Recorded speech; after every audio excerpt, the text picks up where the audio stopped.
معزز سامعین کرام، آپ سن رہے ہیں دیار اردو چینل پر عبداللہ حسین کا ناول نادار لوگ۔ اگر آپ دیار اردو چینل پر نیو ہیں تو چینل کو سبسکرائب کرنا نہ بھولیں اور بیل آئیکن کو لازمی پریس کیجیے تاکہ آئندہ آنے والی تمام نئی اقساط آپ کو بروقت موصول ہوتی رہیں۔ سرفراز کو لگا جیسے وہ اس کو دیکھ نہیں رہی بلکہ اس کی آنکھوں میں جھانک رہی ہے۔ میرا نام نسرین ہے، وہ آنکھ جھپکے بغیر بولی۔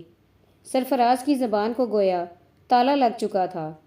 اس نے محسوس کیا کہ وہ اپنی نظر کی تار توڑنے سے قاصر تھا۔ میرا نام جمال ہے، جمال نے جیپ چلاتے ہوئے جواباً کہا۔ یہ کیپٹن سرفراز ہیں۔ جی، نسرین بولی۔ سرفراز یکدم گہرا جھنک گیا۔ دوبارہ مڑ کر بیٹھنے میں اس کی تمام تر قوت ارادی صرف ہو گئی۔ یہ مجھے کیا ہو گیا تھا؟ اس نے دل میں سوچا۔ بعد میں جب بھی کبھی اس نے اس بارے میں سوچا، اس کا ذہن اس ایک لمحے میں ہی جا کر اٹکتا تھا۔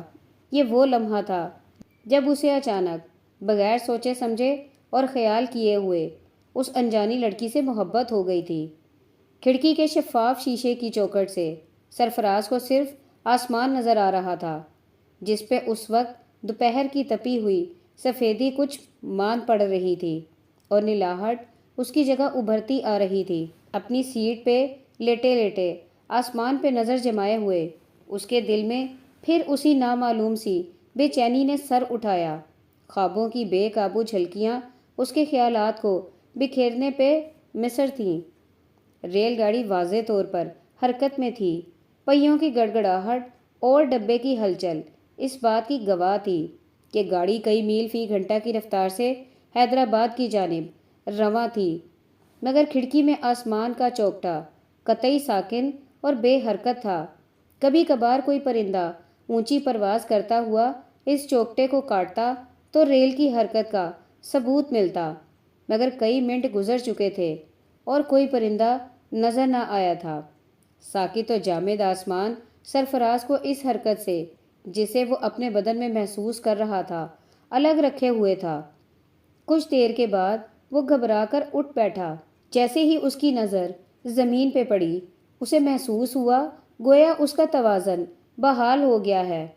بھورے رنگ کی ریتلی زمین اور اس پہ اگے ہوئے مٹیالے درخت، پست قد جھاڑ، آموں کے گہرے اندھیرے والے سیاہی مائل سبز باغ، گندے پانی کے جوہڑ، ان کے اندر نہاتی ہوئی بھینسیں اور ان کے کنارے جلی ہوئی جلدوں والے بچے، کہیں کہیں چٹیل میدانوں سے اٹھتے ہوئے گرد کے بگولے، اور سورج کی آگ کے آگے منہ سر ڈھکے پگ ڈنڈیوں پر چلتے ہوئے اکا دکا مسافر فراٹے بھرتے ہوئے پیچھے کی جانب اڑے جا رہے تھے۔ انہیں دیکھتے دیکھتے سرفراز کا دو لخت ذہن یکجا ہونے لگا۔ چند ہی منٹ کے اندر اس کے دل کی بے چینی کم ہو گئی۔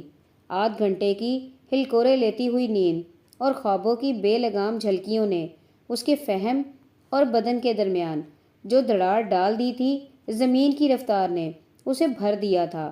وہ دوبارہ ہاتھ سر کی پشت پہ باندھ کر سیدھا سیٹ پر لیٹ گیا۔ زمین ایک بار پھر اس کی نظر سے غائب ہو گئی، مگر آسمان کا جامد ٹکڑا اب اس کی پریشانی کا باعث نہ بن رہا تھا۔ صرف ایک مکھی ڈبے میں کہیں سے داخل ہو گئی تھی، جو شیشے کو آزادی کا راستہ سمجھ کر بار بار اس کے ساتھ سر پٹک رہی تھی۔ ڈبے کی باقی 3 سیٹیں خالی تھیں۔ سرفراز کے علاوہ 3 آدمی، ایک سوداگر کرتے کے نیچے پھولی ہوئی جیبوں والی واسکٹ، ایک زمیندار سفید قمیض شلوار، کالی اینک لبوں سے تراشی ہوئی، ناک پر چڑھی ہوئی مونچھیں، اور ایک غالباً سول کا افسر، پر اعتماد چال، موٹے گال، زردی مائل جلد، چشمہ، جو سرفراز کے ساتھ ہی سوار ہوئے تھے، بیچ کے اسٹیشنوں پہ اتر چکے تھے۔ پھر ایک اگلے اسٹیشن سے ایک پیر صاحب اور ان کے 2 جوان بیٹے ڈبے میں سوار ہوئے۔ پیر صاحب اور ان کا بڑا بیٹا پلیٹ فارم پر اپنے بیسیوں پیروکاروں میں گھرے کھڑے بات چیت کرتے رہے، حتیٰ کہ گارڈ نے سیٹی دے دی۔ پھر مریدوں نے جھک جھک کر پیر صاحب کے ہاتھ چوم چوم کر اور گھٹنے چھو چھو کر انہیں رخصت کیا۔ سرفراز اپنی جگہ پر لیٹا، خوانچے والوں اور اخبار رسالے بیچنے والوں کو، آتے جاتے اور پریشان مسافروں کو دوڑ بھاگ کرتے ہوئے دیکھتا رہا۔ اس سارے منظر کے آگے اکلوتی مکھی شیشے پر اپنا سر پٹکتی رہی۔ اس مکھی کو دیکھ کر سرفراز کے دل میں ہلکی سی بے اطمینانی اور ساتھ ہی ساتھ ہلکی سی دل جمعی کا احساس ابھرا۔ اس نے دوبارہ اپنے خیالات کا رخ موڑنے کی کوشش کی۔ Hands of. بعد میں اس روز سرفراز نے جمال سے کہا تھا، کچھ شرم کرو۔ جمال نے جواب دیا تھا، نیور مائنڈ، تو نے کوئی پیش قدمی کی تو پھر خیر نہیں۔ All right, all right. جمال نے دونوں ہاتھ ہوا میں اٹھاتے ہوئے جواب دیا، میں دستبردار ہوتا ہوں۔ گڈ، سرفراز نے ہوا میں مکہ چلاتے ہوئے کہا، اس طرح گویا اس نے مہر کی شکل میں نسرین پر اپنا حق ثابت کر دیا تھا۔ بن بن بن بن بن۔ مکھی اب سرفراز کے سر کے گرد بن بنا رہی تھی۔ پہلے اس کا سر اور منہ مکھی کے وار سے بچنے کے لیے ادھر سے ادھر جھٹک رہا تھا۔ اس کے بعد ہاتھ اور بازو مکھی کو بھگانے اور پھر اسے پکڑنے کے لیے ہوا میں چھوٹے چھوٹے چکر کھانے لگے۔ آہستہ آہستہ اس کے سارے بدن میں مکید ایک ایک پٹھا نیند سے جاگ اٹھا۔ جب وہ اسکول میں پڑھتا تھا تو ایک ہی وار میں مکھی کو اپنی مٹھی میں قابو کر لیا کرتا تھا، مگر اب یہ گر اس کے ہاتھ سے نکل چکا تھا۔ سرفراز نے اخبار کو دوہرا کیا اور گول لپیٹ کر اس کا ڈنڈا بنا لیا۔ اب وہ مکھی پر چپٹنے کے لیے کمرے کے وسط میں کھڑا تھا۔ پیر صاحب چادر تانے گہری نیند سو رہے تھے۔ ان کے مہیب خراٹوں کی آواز چادر کے اندر سے برآمد ہو رہی تھی۔ مکھی نے اس سفید چادر کو گویا اپنی سرزمین بنا لیا تھا۔ وہ پھدک کر اڑتی ہوا میں دو چار کلانچے بھرتی، ایسی برق رفتاری سے کمرے کے کونے کونے میں پھرتی کہ نظروں سے غائب ہو جاتی، پھر چشمے زدن میں پلٹ کر پیر صاحب کی چادر پر آ بیٹھتی۔ مکھی کی ہر اڑان کے دوران سرفراز کے ہاتھ میں پکڑا ہوا اخبار کا ڈنڈا مکھی کے تعاقب میں الٹی سیدھی بے ترتیب اور بے توازن حرکات کرتا، فضا کو دائیں اور بائیں، اوپر اور نیچے کاٹتا، پھر یکدم ہوا میں اٹھا اٹھا رک جاتا، جبکہ مکھی آرام سے چادر پہ بیٹھی رہتی۔ اسی طرح ہوا میں شمشیر زنی کرتے ہوئے اس نے اوپر نظر اٹھائی تو بڑا بیٹا لیٹا لیٹا آنکھیں کھولے اسے دیکھ رہا تھا۔ اس وقت سرفراز کی حالت یہ تھی کہ وہ اخبار کا ڈنڈا ہاتھ میں اٹھائے سوئے ہوئے پیر صاحب کے اوپر جھکا ہوا تھا، گویا ان پر وار کرنے والا ہو۔ ایک مکھی، وہ جھپ کر بولا، دیر سے تنگ کر رہی ہے۔ پیر صاحب کے بیٹے نے مشکوک نظروں سے سرفراز کو دیکھا، پھر کروٹ بدل لی۔ سرفراز نے دانت پیس کر پیر صاحب کی چادر کے اوپر تلوار چلائی۔ اب مکھی کھڑکی کے شیشے سے سر پٹک رہی تھی۔ سرفراز کی آنکھوں میں ایک ایسے شکاری کی سی چمک پیدا ہوئی جس نے شکار کی بو سونگھ لی ہو۔ مکھی نے ایک بار پھر اپنے آپ کو اس شفاف ان دیکھی دیوار میں قید کر لیا تھا۔ وہ بے معلوم پردہ جس کے آر پار مکھی کی آنکھ دیکھ سکتی تھی، مکھی کو اندھا کر چکا تھا۔ سرفراز کے اندر بدامنی کی جو دیوار کھڑی تھی وہ بھی شیشے کی مانند بے داغ اور بے معلوم تھی۔ اس نے سرفراز کی بینائی کو معدوم کر رکھا تھا۔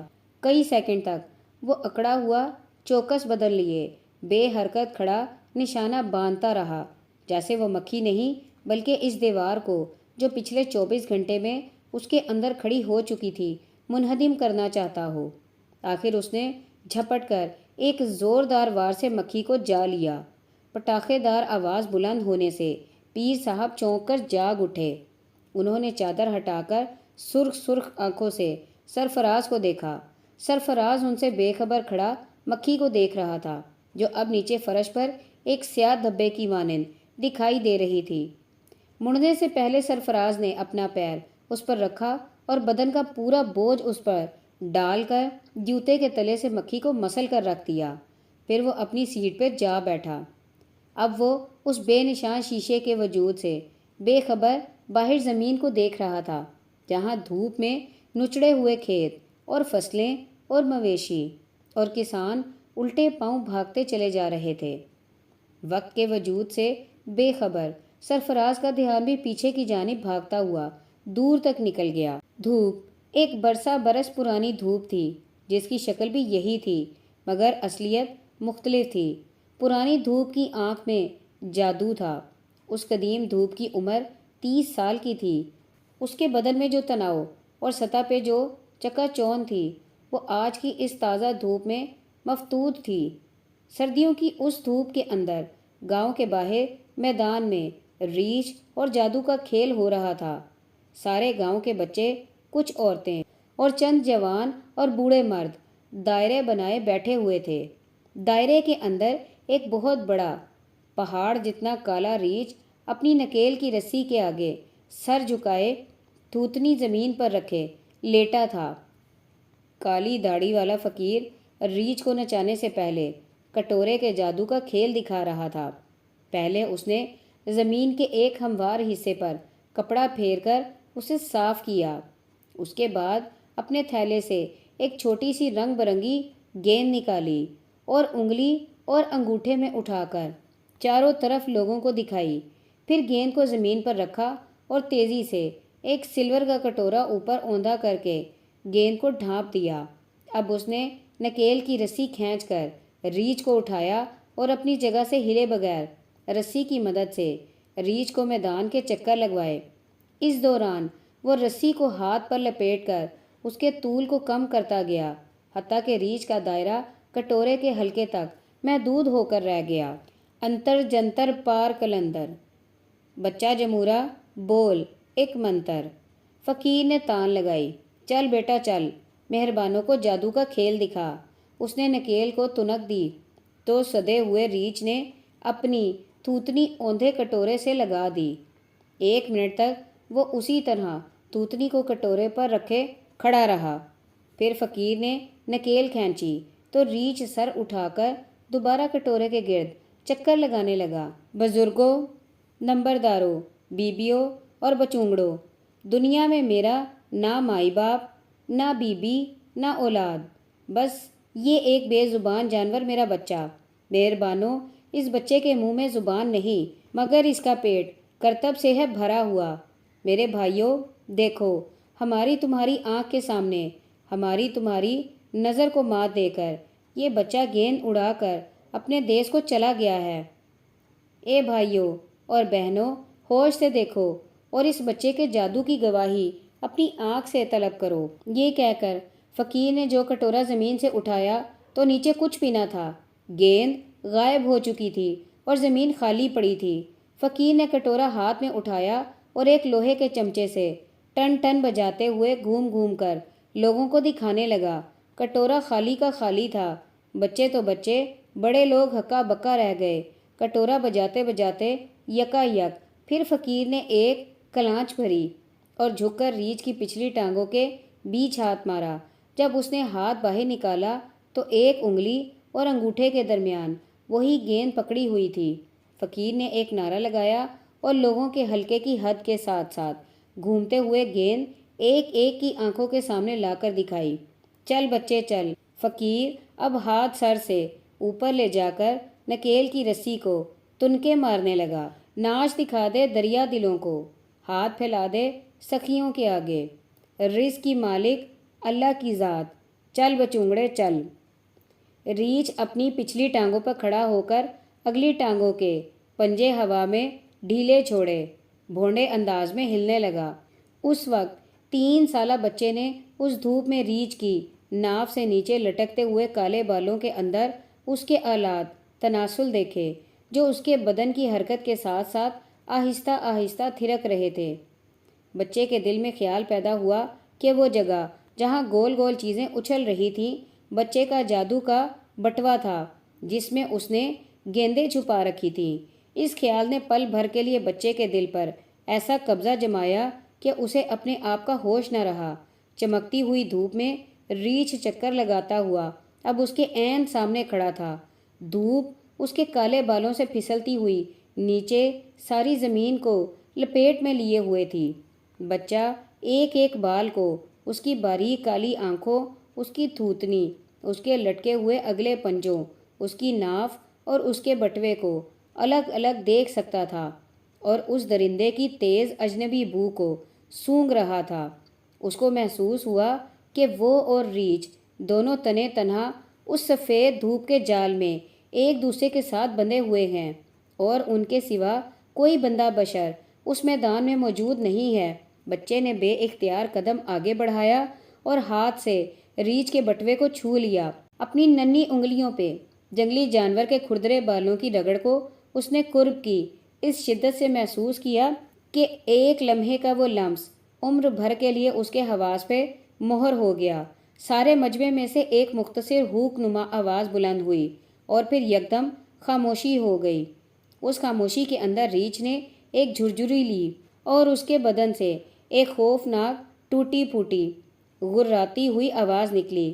یکا یک بچے کا سحر ٹوٹ گیا۔ اس نے دونوں ہاتھ ہوا میں بلند کیے اور چیخ چیخ کر رونے لگا۔ اس کے دل پہ اب خوف کا سایہ اندھیرا کیے ہوئے تھا۔ اس کی آنکھیں مچی تھیں اور اسے کچھ سجھائی نہ دے رہا تھا، تاہم اس دہشت کے اندر کہیں اس کا ایک احساس موجود تھا کہ ایک ہاتھ لپک کر اسے اٹھا لے گا اور اس کو ڈر سے دور لے جائے گا۔ 18 سالہ اعجاز نے لپک کر اپنے 3 سالہ بھائی سرفراز کو گود میں اٹھا لیا۔ اس نے بچے کا چہرہ اپنے سینے میں چھپا کر اس کا سر کندھے سے لگا لیا اور ہولے ہولے اس کی پیٹھ تھپکنے لگا۔ تھوڑی ہی دیر میں بچے کی چیخیں رک گئیں۔ اس کے آنسو تھم چکے تھے، مگر اس نے اپنی آنکھیں نہ کھولیں اور نہ ہی سر اٹھا کر دیکھا۔ اس چوڑے سینے میں منہ چھپا کر بچے کے دل کو آرام آنے لگا تھا۔ وہ ہمیشہ ہمیشہ کے لیے اس سینے سے چمٹ کر سویا رہنا چاہتا تھا۔ 3 سالہ احساس میں بس اتنی سی پہچان تھی کہ ان بڑے بڑے بازوؤں، اس سینے اور اس چہرے کی حفاظت میں ڈر دور ہو جاتا تھا۔ بچپن سے لے کر جوان ہونے تک، اور اس وقت تک بھی جب وہ قد و قامت میں اپنے بھائی سے سر نکال چکا تھا اور رتبے میں اس سے آگے بڑھ گیا تھا، اس کے دل میں ہمیشہ ہمیشہ یہ اطمینان بخش احساس قائم رہا کہ اس کے بھائی کے ہاتھ اس کی پیٹھ کے پیچھے تھپکی دینے کو موجود تھے۔ مگر اب دنیا بدل چکی تھی۔ پچھلے 2 دن کے اندر وہ سینہ سرفراز سے چھن گیا تھا۔ ریل گاڑی کے ڈبے میں بیٹھے بیٹھے اب تحفظ کا وہ احساس سرفراز کے دل میں ایک اٹل عدم موجودگی کی شکل اختیار کر چکا تھا۔ اب وہ اس صورت سے دوچار تھا کہ کس طرح وہ اپنے بھائی کے خیال کو ذہن سے رفع کرے۔ اعجاز کا چہرہ تھا کہ ایک ضد کی مانند اس کی یاد میں آئے چلا جاتا تھا۔ ہیجان کی حالت میں آخر اپنی قوت ارادی کو بروئے کار لا کر ایک بار پھر اس نے نسرین کو یاد کرنے کی کوشش کی، جیسے کہ وہ اس زہر کا تریاک ہو جو سرفراز کے اندر پھیلتا جا رہا تھا۔ تمہیں سردیوں میں بھی پسینہ آتا ہے؟ کھلے مساموں والا آدمی ہوں، تمہاری طرح لپٹا لپٹایا تھوڑا رہتا ہوں۔ یہ دیکھو، ہائے کتنے بال ہیں تمہاری چھاتی پہ، ریچھ کی طرح سیاہ کالے، پیٹھ تک جا پہنچتے ہیں، جلد تک دکھائی نہیں دیتی، کسی جانور کی نسل سے ہو، اسی لیے تو تمہیں پسند ہوں۔ ہٹو پرے، تم شیر کی آواز پہ کھنچی جاتی تھی کہ نہیں؟ وہ تو شیر تھا، شیر جانور نہیں ہوتا، شیر تو شیر ہوتا ہے، اس کی چھاتی پہ بھی بال ہوتے ہیں۔ ہاں ہاں ہاں ہاں ہاں، ہنسنے کی کیا بات ہے؟ تم نے شیر دیکھا ہی نہیں؟ بنگال میں رہ کر آیا ہوں، دیکھا کیسے نہیں؟ اوٹ پٹانگ مار رہے ہو؟ تم کوئی زیولوجسٹ ہو؟ شیر کی چھاتی پہ بال ہوتے ہیں، میں اس کی گواہی دیتا ہوں۔ یہ تمہاری مردوں والی شیخیاں ہیں، حقیقت سے کوئی تعلق نہیں۔ کیسے نہیں ہے؟ شیر دیکھا ہوتا تو ایسی ڈینگ نہ مارتے۔ چلو تم بتاؤ۔ کیا بتاؤں؟ شیر کی چھاتی پہ بال نہیں ہوتے۔ شیر کے بدن پہ باریک پشم اگی ہوتی ہے، ایسی کہ بس جلد کی جلد ہی لگتی ہے، اور ببر شیر کی صرف گردن پر بال ہوتے ہیں۔ پھر اصل شیر کی چھاتی پہ بال ہوئے نا، گردن گردن ہوتی ہے، بے وقوف، چھاتی نہیں ہوتی۔ شیروں کی چھاتیوں پہ تو ریشم منڈا ہوتا ہے۔ آئے کیا چھاتیاں ہوتی ہیں، ریشم کی جلد کے اندر پٹھے گتھل متھل کرتے ہیں، جیسے تمہاری چھاتی میں کرتے ہیں۔ شرم کرو، کوئی جواب نہیں بن پڑتا تو ایسی باتوں پہ اتر آتے ہو۔ کیسی باتوں پہ اتر آتا ہوں؟ یہ دیکھو، گتھل متھل۔ سری، ہاتھ مت چلاؤ، تمہیں بہت آزادی مل گئی ہے۔ میں شرط سے کہتا ہوں کہ تمہاری چھاتی پہ بھی بال ہیں۔ ارے جاؤ، نہیں تو دکھاؤ، شرط ہار جاؤ گے۔ کیا بے وقوفوں والی باتیں کر رہے ہو؟ شرط جیتنا نہیں چاہتی؟ اچھا بولو، کیا شرط لگاتے ہو؟ جو بھی چاہو۔ یہ کیا بات ہوئی؟ ساری دنیا مانگوں تو مل جائے گی؟ جتنی دنیا میرے ہاتھ میں ہے دے دوں گا۔ ہاں ہاں، یہ خوب رہی۔ کیوں؟ تمہارے ہاتھ میں ہے کتنی دنیا؟ جان تو ہے، جان دے دو گے؟ ہاں۔ پھر بڑے ہانکنے لگے۔ شرط پوری کر کے دیکھ لو۔ تمہیں پتہ ہے یہ شرط پوری نہیں کروں گی۔ ہار گئی؟ واہ جی، خود ہی وکیل اور خود ہی جج۔ ہاں ہاں، تمہیں محاورے بھی ٹھیک سے نہیں آتے۔ تمہیں جو آتے ہیں، باتیں کرنے میں بڑے شیر ہو۔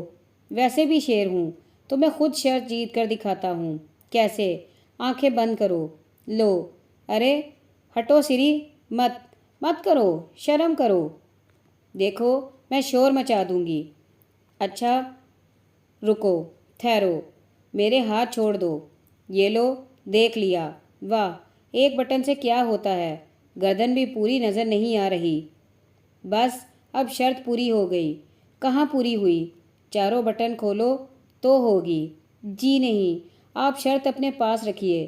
سرفراز، ان حرکتوں سے باز آؤ، ورنہ کیا؟ چیخ مار کر لوگوں کو اکٹھا کر لوں گی۔ تمہاری کیپٹنی دھری کی دھری رہ جائے گی۔ چلو یہ بھی کر کے دیکھ لو۔ اچھا ہٹو، ہاتھ ہٹاؤ، باز آؤ، 1 منٹ کے لیے باز آؤ نا۔ یہ لو دیکھو، صاف جلد ہے، کوئی بال نہیں، گردن کے گڑھے تک صاف ہیں۔ آگے چلو۔ جی معاف کرو، آگے بھی صاف ہے۔ اچھا آنکھیں بند کرو۔ جی نہیں، میں اب تمہاری چالوں میں نہیں آنے والی۔ یہ دیکھ لو میرا ہاتھ، دیکھ رہی ہو؟ ہاں۔ پتہ ہے اس کا مطلب کیا ہے؟ نہیں۔ اس طرح ہاتھ اٹھا کر قسم کھاتے ہیں۔ پھر قسم کھاتا ہوں ہاتھ نہیں چلاؤں گا۔ تمہاری قسم کا کیا اعتبار؟ میں فوج کا افسر ہوں، آفیسر اینڈ اے جینٹل مین۔ ہم لوگ قسم کی خاطر جان دے دیتے ہیں۔ اچھا لو، بس 1 سیکنڈ سے کیا ہوتا ہے؟ ارے کیا اندھوں کی طرح آنکھیں میچ کر بیٹھ جاؤں؟ 10 سیکنڈ تک۔ 10 سیکنڈ؟ 10 تک گنو، پھر آنکھیں کھول دو۔ اچھا، 1 2 3 4 5 6۔ میری سانس، خدا کے لیے میری سانس بند ہو رہی ہے۔ ہٹو، کیا بےہودہ آدمی ہو۔ یہ قیمت ہے تمہاری قسم کی۔ ہاتھ تو نہیں چلایا۔ اور یہ کیا کیا ہے؟ ہونٹ چلائے ہیں۔ قسم تو نہیں ٹوٹی۔ آ گئی نا چال میں، اسے کہتے ہیں ٹیکٹس۔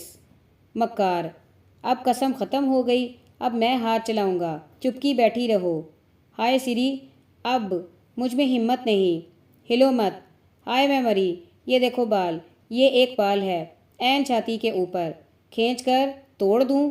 اوہ ہائے ظالم، درد کرتے ہو۔ بڑا پیارا بال ہے، کیسی نازک جگہ پہ اگا ہے، یہ تو ہونٹ سے توڑنے کے لائق ہے۔ ہائے ہائے سری، میری جان گئی۔ لبوں پہ تلخ مسکراہٹ لیے ہوئے بدن کو گاڑی کے ہلکوروں کے سپرد کیے سرفراز آہستہ آہستہ نیند کی گہرائیوں میں اتر گیا۔ خوابوں کا نقطہ آغاز اس کے تعین میں نہ تھا، گو نیند ٹوٹنے پہ اسے محسوس ہوا کہ جیسے آنکھ لگتے ہی خوابوں کی یلغار شروع ہو گئی ہو۔ ان کے اختتام سے فرار ناممکن تھا۔ ایک بدصورت سا آدمی چھانٹا اوپر اٹھائے اس کے سر پہ کھڑا تھا اور سرفراز گھوڑے کی مانند تانگے کے آگے جتا اسے کھینچتا جا رہا تھا۔ یہ آخری خواب تھا جس کے دھکے سے چونک کر وہ جاگ اٹھا تھا۔ اسے یاد آیا کہ پہلے ایک طوطا تھا جس نے ٹیں ٹیں کرتے ہوئے یکا یک اپنی صورت بدل کر چھانٹا بردار کوچوان کی شکل اختیار کر لی تھی۔ اس کالی داڑھی والے کوچوان کی شکل خوفناک تھی، اس کی آنکھوں سے خون ٹپک رہا تھا اور وہ سرفراز کو تانگے کے آگے ہانک رہا تھا۔ سرفراز گھوڑے کی جگہ پہ جتا تیزی سے پاؤں چلاتا جا رہا تھا، مگر اس کے پیروں تلے زمین خود کار حرکت سے پیچھے ہی پیچھے کو سرکتی جاتی تھی، جس کی وجہ سے راستہ 1 انچ بھی طے نہیں ہو پاتا تھا۔ وہ لاکھ کوشش کرتا کہ تیز بھاگے، مگر زمین کی پٹی بھی الٹے پاؤں تیز تر ہوتی جا رہی تھی، اور اس دہشت کے مارے کہ وہ اپنے مقام سے آگے بڑھ نہیں پا رہا، اس کا دل کچلا جا رہا تھا اور سانس بند ہوئی جاتی تھی، جیسے کہ کوچوان کی مٹھی میں چھانٹا نہیں بلکہ سرفراز کا دل ہو جسے وہ اپنی مشت میں بینچ بینچ کر مسل رہا ہو۔ اسی بے دم حالت میں جبکہ اس کی سانس سینے کے اندر ایک ہوک کی مانند اٹھ رہی تھی، سرفراز کی نیند ٹوٹ گئی۔ آنکھیں بند کیے ہوئے نیم ہوش بدن کو سیٹ پر سنبھالے وہ خواب کے ہوکے میں اسی طرح لیٹا رہا۔ لہجہ لہجہ پورے ہوش میں سر نکالتے ہوئے اس کے دل کو یہ جان کر بے انتہا طمانینت کا احساس ہوا کہ اس نے جو دیکھا وہ اصلیت نہیں تھی، اور حقیقت حال یوں تھی کہ وہ میجر سرفراز ایئر کنڈیشنڈ کمرے کے اندر آرام سے نرم سیٹ پر لیٹا ریل کا سفر کر رہا تھا، جس کے آخر میں اس کے استقبال کے لیے اس کا اردلی جیپ لیے اسٹیشن پر موجود تھا۔ اس خیال کا سہارا کچھ اس طرح سے اس کے احساس میں داخل ہوا جیسے اس کے جسم میں دوبارہ جان پڑ گئی ہو۔ اس نے آنکھیں کھول دیں۔ دن ختم ہو چکا تھا۔ گاڑی کسی اسٹیشن پہ کھڑی تھی۔ سیاہ آسمان کے نیچے بجلی کی روشنیوں میں مسافروں اور پھیری والوں کے سائے کھڑکی کے باہر محرک تھے۔ خوابوں کے بچے کچے نظارے ابھی تک سرفراز کے ذہن سے لپٹے تھے۔ اس نے ایک نظر کھڑکی پہ ڈال کر آنکھیں میچ لی۔ خواب ناقابل اعتبار تھے۔ اس نے سوچا، خواہ میں گھوڑا بن جاؤں، گھوڑا ہاتھی بن جائے، ہاتھی آدمی کی آواز میں مخاطب ہو، آدمی سے بچے کی آواز نکلے اور پھر بچہ عورت کا روپ دھار لے، برسوں کے مرے ہوئے زندہ ہو کر بولنے لگیں۔ کسی بات پہ، کسی واقعے پر فہم بدگمان نہ ہوتا، ہر حال اور ہر بھیس کو بے چوں چرا تسلیم کر لیتا تھا۔ بچے اور جوان میں 30 سال کا عرصہ ہو یا 20 برس کا، خواب اس تنازع سے بالا تر تھے۔